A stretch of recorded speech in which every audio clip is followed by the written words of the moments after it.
प्यारे बच्चों, अब हम एक मज़े की उर्दू की नज़म पढ़ेंगे। हमने देखा चिड़ियाघर। प्यारे बच्चों, नज़म का नाम है हमने देखा चिड़ियाघर। अब आपने इस नज़म को अच्छे से पढ़ना है। हमने देखा चिड़ियाघर, बिल्ली भालू और बंदर। हमने देखा चिड़ियाघर, बिल्ली भालू और बंदर। बंदर डाली हिलाता था, आता था फिर जाता था। कै करता था, चढ़ता था उतरता था। भालू हुक्का पीता था, गुड़ गुड़ गुड़ गुड़ करता था।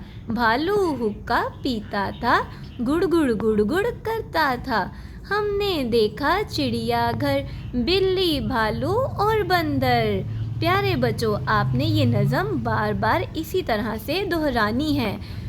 प्यारे बच्चों, अब हम करते हैं कुछ सवालात और आपको देने होंगे उनके जवाब। प्यारे बच्चों, चिड़ियाघर में कौन कौन से जानवर थे? बिल्ली, भालू और बंदर।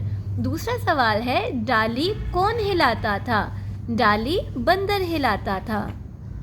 प्यारे बच्चों, अगला सवाल है, बंदर कैसे आवाज़ निकालता है? बंदर की आवाज़ होती है कै कै कै कै। क्या आवाज़ होती है? कै कै कै कै। और अगला सवाल है, हुक्का कौन पीता था? प्यारे बच्चों, भालू हुक्का पीता था। और अगला सवाल है, हुक्का पीने से कैसी आवाज़ आती है? प्यारे बच्चों, हुक्का पीने से गुड़ गुड़ गुड़ गुड़ गुड़ गुड़ की आवाज़ आती है। प्यारे बच्चों, अब आपने इस बंदर में अपने पसंद के रंग भरने हैं।